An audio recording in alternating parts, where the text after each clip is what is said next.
Toujours lui. Lui partout. Ou brûlant ou glacé, son image sans cesse ébranle ma pensée. Il verse à mon esprit le souffle créateur. Je tremble, et dans ma bouche abondent les paroles. Quand son nom gigantesque, entouré d'auréoles, se dresse dans mon verre de toute sa hauteur. Là, je le vois, guidant le but au bond rapide. Là, massacrant le peuple au nom des régicides. Là, soldats, aux tribuns arrachant leur pouvoir. Là, consul, jeune et fier, amaigri par des veilles. Des rêves d'empire emplissaient de merveilles.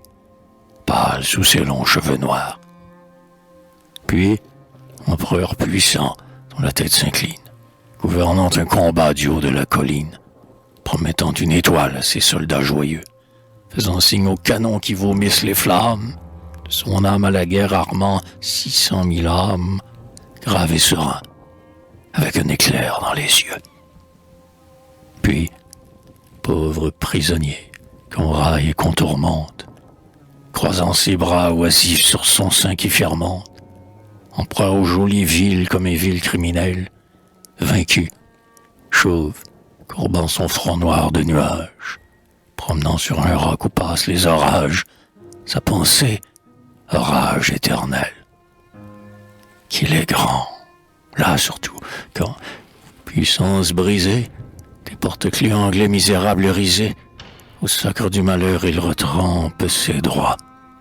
Tient au bruit de ses pas deux mondes en haleine, et, mourant de l'exil, gêné dans Sainte-Hélène, manque d'air dans la cage où l'exposent les rois. Qu'il est grand cet héros, prêt à voir Dieu même, son œil qui se enroule une larme suprême. Il évoque à sa mort sa vieille armée en deuil, se plaint à ses guerriers d'expirer solitaire, et, prenant pour linceul son manteau militaire, Chili de camp passe au cercueil.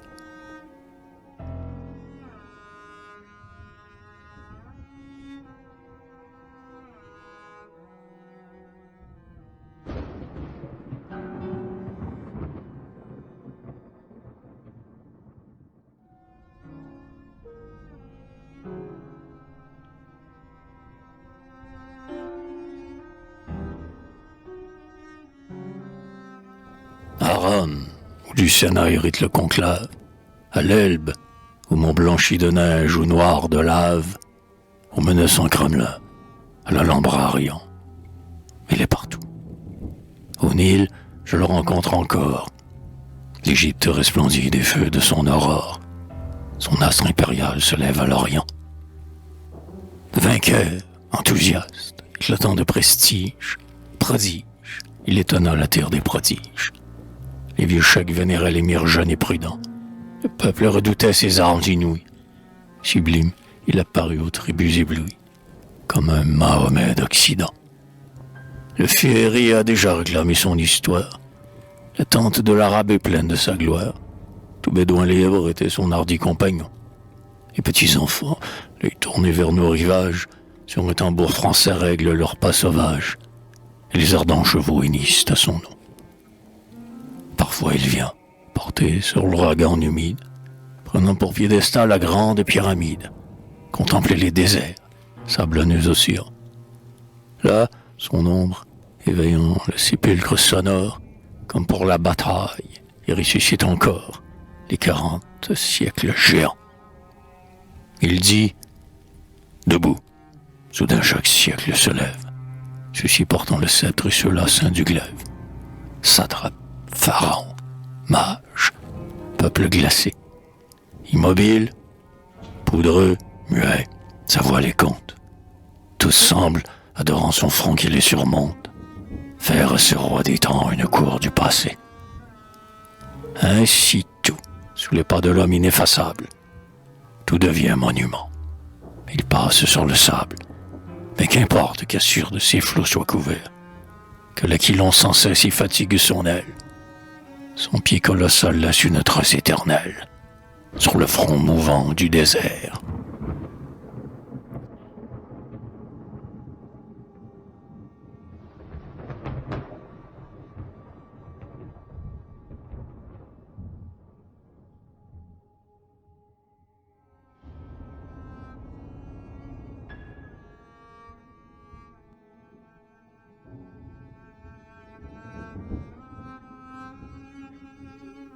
histoire, poésie. Il joint du pied vos cimes. Éperdu, je ne puis dans ces mondes sublimes remuer rien de grand sans toucher à son nom. Ouais, quand tu m'apparais, pour le culte ou le blâme, les chants volent pressés sur mes lèvres de flamme. Napoléon, soleil dont je suis le même nom. Tu domines notre âge, ange ou démon, qu'importe. Ton aigle dans son vol, haletant, nous emporte. L'œil même qui te fuit te retrouve partout. Toujours dans nos tableaux tu jettes ta grande ombre. Toujours Napoléon, éblouissant et sombre, sur le seuil du siècle est debout.